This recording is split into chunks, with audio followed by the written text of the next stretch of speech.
అంటే లలిత్ కుమార్, బైబుల్ నీవు అనుకున్నంత, మీరు అనుకున్నంత చిన్న పుస్తకం కాదు. అది దైవ గ్రంథం. దాన్ని చదవాలంటే పరిశుద్ధాత్మ దేవుని నడిపింపు ఉండాలి. ఉత్తుత్తునే స్వాతి పుస్తకం చదివినట్టు, చందమామ కథల పుస్తకం చదివినట్టు చదివితే కుదరదు. ఏ లలిత్ కుమార్, టైటిల్ బైబిల్ ప్రకారం, కానీ ఏమంటున్నావు బైబుల్లో లేకపోయినా అని మాట్లాడుతావు. రెండు కాంట్రడిక్షన్ కదా. ఇది శాశ్వతం కాదు నరకము. ఎందుకు అంటే నరకంలో శిక్షలు అనుభవిస్తున్న వాళ్ళని కొన్నాళ్ళు వాళ్ళకి శిక్షించి శిక్షించి శిక్షించి శిక్షించి శిక్షించి దేవుడికి కూడా ఇసుకొచ్చిన తర్వాత ఏం చేస్తాడయ్యా అంటే ఈ అనిహిలేషనిజం అని చెప్పేసి అంటారు, నిరసనవాదం అని చెప్పేసి.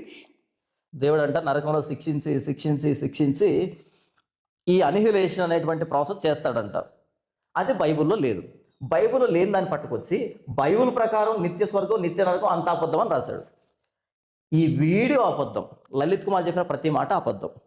బైబిల్ ప్రకారం అని రాసి బైబిల్లో లేని దాన్ని చెప్పి దాన్ని బైబిల్కి ఆపాదిస్తున్నాడు. ఈ వీడియో అబద్ధం. లలిత్ కుమార్ చెప్పిన ప్రతి మాట అబద్ధం. బైబిల్ ప్రకారం అబద్ధం కాదు. బైబిల్ ప్రకారం అని చెప్పి ఇంతవరకు చెప్పిన ప్రతిదీ అబద్ధం. లలిత్ కుమార్ చెప్పింది. ఏ లలిత్ కుమార్ పెట్టిన టైటిల్ ఏంటి, నువ్వు మాట్లాడుతున్న మాటలేంటి? దీని ద్వారా ఆల్రెడీ నరకంలో శిక్ష అనుభవిస్తున్న ఆత్మల్ని కూడా ఇక లేకుండా చంపేస్తాడు అని సనాతన ధర్మం ప్రకారం ఏముంటుంది?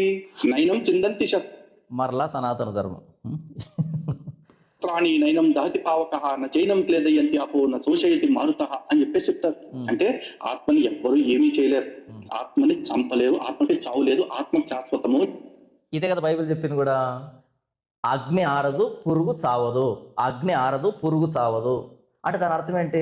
అనిహిలేషన్ అనా? అగ్ని ఆరదు పురుగు చావదు, నరకమైన వారి అగ్ని ఆరదు పురుగు చావదు అంటే అనిహిలేషన్ ఎక్కడుంది లలిత్ కుమార్? మార్క్స్ వార్త 9వ అధ్యాయం 48వ వచనం. నరకమైన వారి పురుగు చావదు, అగ్ని ఆరదు. నరకమైన వారి పురుగు చావదు, అగ్ని ఆరదు అని రాయబడింది. అనిహిలేషన్ లేదు ఇక్కడ. కాబట్టి బైబిల్లో లేనిదాన్ని ఉన్నట్టుగా, ఉన్నదాన్ని లేనట్టుగా చెప్పి మరలా సనాతన ధర్మం అని చెప్పి బైబిల్లో ఉన్నదాన్ని నువ్వు కోట్ చేసుకుంటున్నావు. ఆత్మకి అంతం ఉంటుందని బైబిల్ చెప్పలే, అంతం లేదు అని చెప్పింది బైబిల్. అగ్ని ఆరదు పురుగు చావదు అని చెప్తారు. కానీ బైబిల్ ప్రకారం చూసుకున్నట్లయితే, అంటే బైబిల్ ప్రకారం కాదు, క్రిస్టియన్ థియాలజీ ప్రకారం చూసుకున్నట్లయితే అనిహిలేషనిజం. విన్నారా?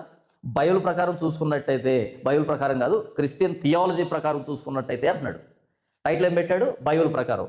ఇప్పుడేమంటున్నాడు? బైబిల్ ప్రకారం చూసుకున్నట్టయితే. బైబిల్ ప్రకారం కాదు, క్రిస్టియన్ థియాలజీ ప్రకారం. ఇది మన లలిత్ కుమారు చేసినటువంటి వీడియో సారాంశం. చూసారా? ఇంకా చాలా ఉంది, నాకు ఓపిక లేదు. ఎందుకంటే ఇక్కడ నుంచి, ఈ ప్రారంభం నుంచి ఇంతవరకు ఏదైనా పాయింట్ చెప్తాడేమో అనుకుంటే ఏ పాయింట్ లేదు. మొత్తం అంతా గ్యాస్, ఏమీ లేదు. గంభీరమైన టైటిల్ పెట్టాడు కానీ అంత గ్యాస్ కొడుతున్నాడు, ఏమి అంత డొల్లా. కాబట్టి ఈ వీడియో ముఖ్యంగా నేను లలిత్ కుమార్కి చెప్పేది ఏంటంటే, లలిత్ కుమార్ ఇది నీకు కౌంటర్ వీడియో కాదు. ఎందుకంటే ఇక్కడ ఏమీ కంటెంట్ లేదు. ఏదైనా కంటెంట్ ఉంటే కదా నేను కౌంటర్ చేసేదానికి. ఏమీ లేదు, ఏమీ లేదని ప్రూవ్ చేసేదానికి ఇంతసేపు మాట్లాడాను.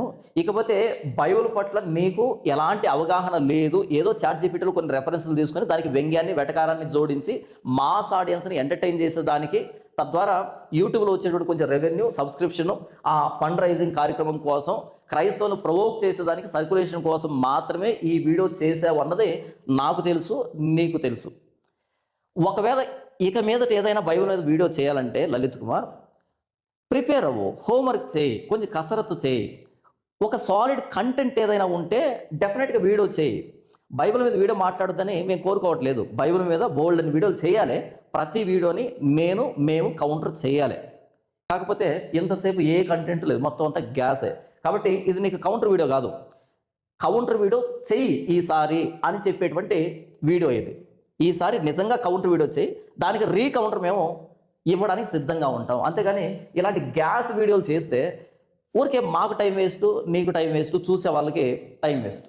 కాబట్టి లలిత్ కుమార్, మీ ధర్మానికి సంబంధించి, మీ గ్రంథాలకు సంబంధించి, మీ దేవీ దేవతలకు సంబంధించి ఏదైనా గొప్పతనం ఉంటే వీడియోలు చేయి, మేము కూడా చూస్తాం. ఓకే, తేడా తెలుసుకుంటాం. అంతేగాని ఇలా వద్దు, ఇలాంటి వీడియోలు సమాజంలో మతాల మధ్య విద్వేషాన్ని పెంచేటువంటి వీడియోలు చేయొద్దు అన్నది నా మనస్ఫూర్తిగా నేను చేస్తున్నటువంటి మనవి. దయచేసి దేవుని గురించి, బైబిల్ గురించి, క్రైస్తవుని గురించి, యేసు ప్రభువు గురించి ఇలాంటి చిన్న చూపు ధోరణి సమాజంలో కలిగించేటువంటి వీడియోలు చేసి ఇంకా పాపాన్ని మూటగట్టుకోవద్దు అన్నది ప్రేమతో నీకు నేను చేస్తున్నటువంటి మనవి.